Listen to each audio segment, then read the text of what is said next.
अमेरिकेतल्या अध्यक्षपदाच्या निवडणुकीमध्ये रिपब्लिकन पक्षाचे उमेदवार डोनाल्ड ट्रम्प यांनी हिलरी क्लिंटन यांच्यावर धक्कादायक विजय मिळवलाय। विशेष म्हणजे दोघांमध्ये काटेकी टक्कर होणार असल्याचं भाकीत सर्वांनी वर्तवलेलं होतं। प्रत्यक्षात मात्र अमेरिकेच्या जनतेनं ट्रम्प यांना भरभरून मतदान केलं आणि त्यामुळे ट्रम्प यांनी हिलरी यांच्यावर दणदणीत विजय मिळवलाय। इलेक्टोरल मतांमध्ये ट्रम्प यांनी तब्बल 61 मतांची विजयी आघाडी घेत 270 मतांचा जादुई आकडा पार केला।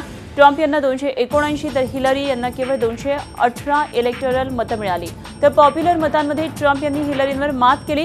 बहुतांश स्विंग स्टेट्स म्हणजेच बेभरवशाच्या राज्यांनी ट्रम्प यांना कौल दिला आणि त्यामुळे ट्रम्प यांचं पारडं जड झालं। निकालानंतर ट्रम्प यांनी अमेरिकी जनतेचे आभार मानले। Now it's time for America to bind the wounds of division. Have to get together. To all Republicans and Democrats and independents across this nation, I say it is time for us to come together as one united people. I pledge to every citizen of our land that I will be president for all Americans. And I love this country. Thank you. Thank you very much. American अध्यक्षपदाची निवडणूक Donald Trump यांनी जिंकल्याबद्दल भारताचे पंतप्रधान नरेंद्र मोदी यांनी Trump यांचं अभिनंदन केलं। Bharat America यांच्यातले मैत्रीपूर्ण संबंध भविष्यातही वृद्धिंगत होतील असं मोदींनी ट्विट केलंय।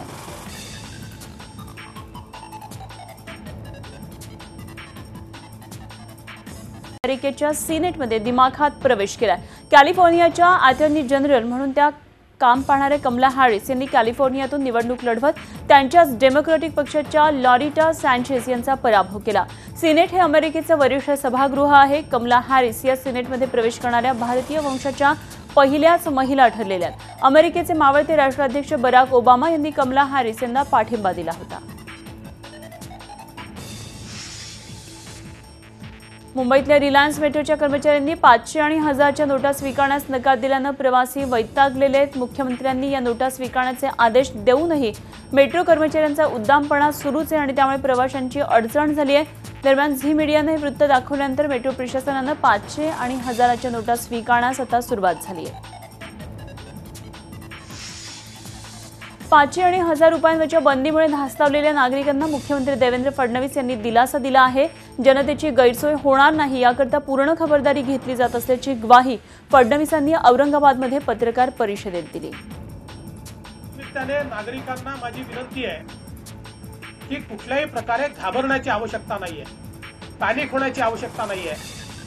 नागरिकांनी कायदेशीररित्या कमावलेला सगळा जो पैसा आहे तो सुरक्षित आहे, त्या नोटाही सुरक्षित आहे। 2 दिवस केवळ बँका बंद आहेत, त्याच्यानंतर बँकांमध्ये जाऊन आपल्याकडच्या 500च्या 1000च्या नोटा ज्या प्रामाणिकपणे कमवलेल्या आहेत त्या बँकेत डिपॉझिट करता येतील।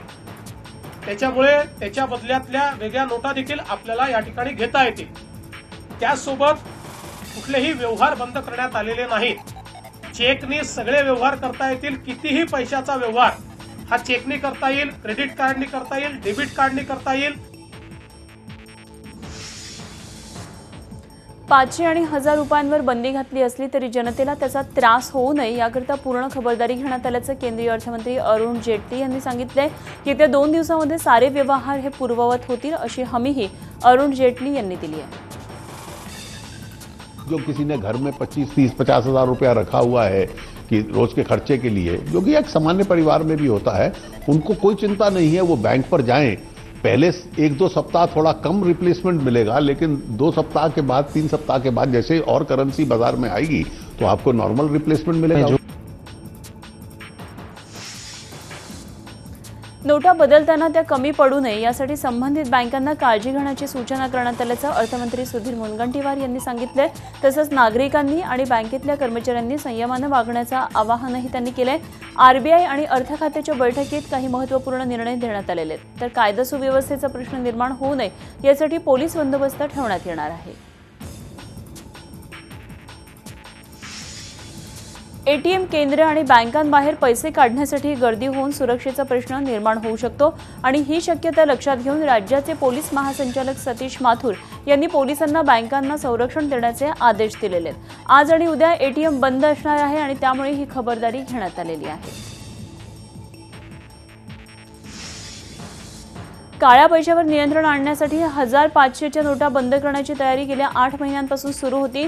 आजचा हा निर्णय राबवण्यासाठी नाशिक प्रेसला 1 रुपयांपासून ते 20 रुपयांपर्यंतच्या आणि 500च्या नवीन नोटा छापण्याच्या ऑर्डर्स देण्यात आलेल्या होत्या। म्हणजेच मोदींनी दूरदृष्टीने निर्णय घेत ही तयारी आधीच सुरू केली होती हे स्पष्ट झालेले आहे। 2000च्या नोटा रिझर्व्ह बँकेत गेल्या 8 महिन्यांपासून छापल्या गेल्यानं 2 दिवसात नवीन चलन उपलब्ध होऊ शकणार आहे। त्यामुळे महिनाभरात सर्व व्यवहार सुरळीत होऊ शकतील हे नक्की आहे। सोन्याच्या भावानं उसळी मारली आहे। काल पुण्यामधल्या सोन्याचे दर हे 30,300 प्रतितोळा इतके होते। हेच दर आज प्रतितोळा 34,000 वर जाऊन पोहोचलेत। मात्र हे दर केवळ कार्ड चेक आणि 100 रुपयांच्या नोटा खरेदी करणाऱ्यांसाठीच लागू आहेत। 500 आणि 1000च्या नोटा घेऊन सोने खरेदी करण्यासाठी मात्र हे दर 40 ते 45,000 प्रतितोळा सांगण्यात येतात। बऱ्याच सराफांनी आज पेढ्या बंद ठेवलेल्या, तर 500 आणि 1000च्या नोटा न स्वीकारल्यानं ग्राहक अडचणीत सापडलेत।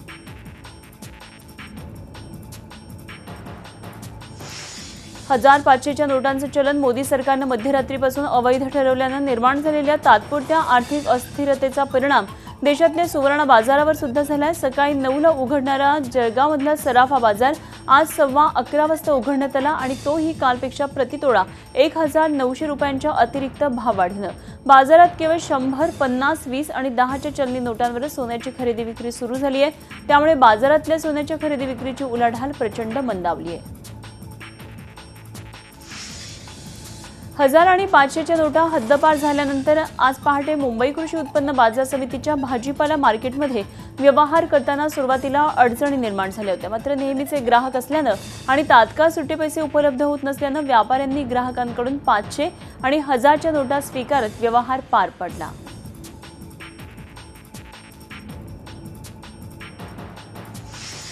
चलनातून 500 आणि 1000च्या नोटा बंद करण्याच्या निर्णयाचा सर्वाधिक फटका हा कृषी उत्पन्न बाजार समित्यांना बसलाय। धुळे कृषी उत्पन्न बाजार समितीनं अनिश्चित काळासाठी बाजार समिती बंदचा निर्णय घेतलाय। बाजार समितीतल्या व्यापाऱ्यांनी प्रशासनाला याबाबत कळवलेलं असून बाजार समितीनं मात्र फक्त 2 दिवस बाजार समिती बंद ठेवण्याचा निर्णय घेतलेला आहे। चलनामधून 500 आणि 1000च्या नोटा बाद झाल्यानं ना व्यापारी या नोटा स्वीकारतात ना शेतकरी, आणि त्यामुळे बाजार समितीत आज बहुतांश खरेदी विक्रीचे व्यवहार हे उधारीनं करण्यात आले।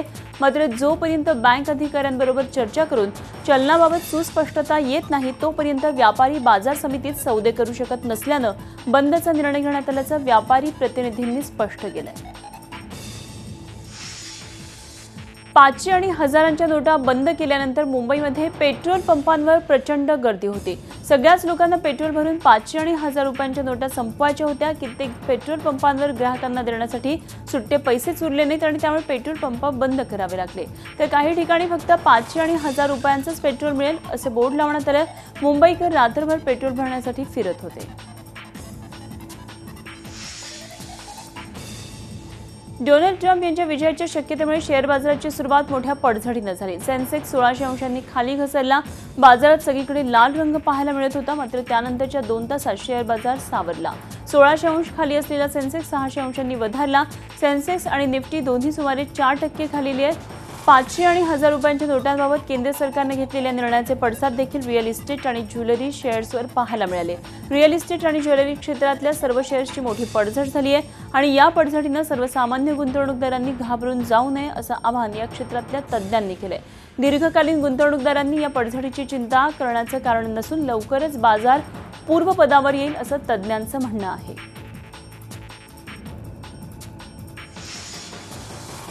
सिद्धिविनायक मंदिरामध्ये अभिषेक आणि पूजेसाठी 500 आणि 1000च्या नोटा स्वीकारल्या जाणार नाहीत। त्या देणगी पेटीमध्ये टाकता येणार आहेत। पूजेसाठी पैसे भरायचे असल्यास 100च्या नोटा लागतील। सरकारकडून काही खास सूचना आल्यास बदल करण्यात येणार आहेत। तर सिद्धिविनायक मंदिराच्या दानपेटीमध्ये दिवसाला जवळपास 6 लाख रुपये जमा होतात आणि त्यामध्ये 50% हे 500 आणि 1000 रुपयांच्या नोटा असतात।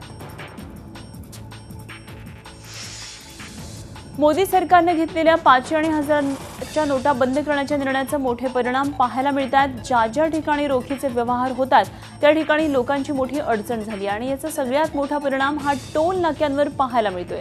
राज्यातले बहुतांश टोलयुक्त रस्त्यांवर वाहनांच्या मोठ्या रांगा पाहायला मिळतात। Bandra Worli sea link, Mumbai Pune expressway, eastern express highway, Pune Solapur रस्त्यावर इंदापूर टोल नाका अशा राज्यातल्या जवळपास सगळ्याच नाक्यांवर एकतर कोंडी पाहायला मिळते किंवा गाड्यांना टोल न घेताच गाड्या सोडण्यात येत आहेत. 500,000च्या नोटा बंद झाल्याचे पडसाद एक्सप्रेसवेवरही उमटले. एक्सप्रेसवेवरून प्रवास करणाऱ्यांना सुट्टे पैसे देण्याकरता पैसेच नसल्यानं एक्सप्रेसवेवर काही वेळा वादावादी निर्माण होत होती आणि त्यातच वाहनांची गर्दी झाल्यानं 7 किलोमीटर लांबपर्यंत वाहनांच्या रांगा लागल्या होत्या. एकंदर परिस्थितीचा अंदाज घेता अखेर खालापूर टोल प्रशासनाला वाहनं टोल आकारणी न करता सोडून द्यावी लागली. त्यामुळे टोल नाक्यावरती अडून राहिलेली वाहतूक अखेर पुढे सरकली. भारत सरकारनं 500 आणि 1000च्या नोटा चलनामध्ये बंद केल्या आणि त्यामुळे अनेकांनी सोने खरेदीला पसंती दिली. या सोने खरेदीमुळे सोनारांच्या दुकानामध्ये ग्राहकांची झुंबड उडाली होती. घाटकोपर पूर्वेला असलेल्या महात्मा गांधी मार्गावरच्या अनेक दुकानांमध्ये गर्दी झाली होती आणि त्यामुळे काही काळ वाहतुकीची कोंडी झाली. घाटकोपर स्टेशन बाहेर असलेलं कल्याण ज्वेलर्सही रात्री 2 पर्यंत सुरू होतं. नेहमी 9 ते 10च्या दरम्यान बंद होणारी दुकानं रात्री 2च्या पुढे देखील सुरू होती. ग्राहकांच्या गर्दीमुळे पोलिसांनी अधिक कुमक मागवली होती. दुकानातली गर्दी कमी होत नाही हे पाहिल्यावर अखेर पोलिसांनी बळजबरीनं दुकान बंद करायला सांगितले.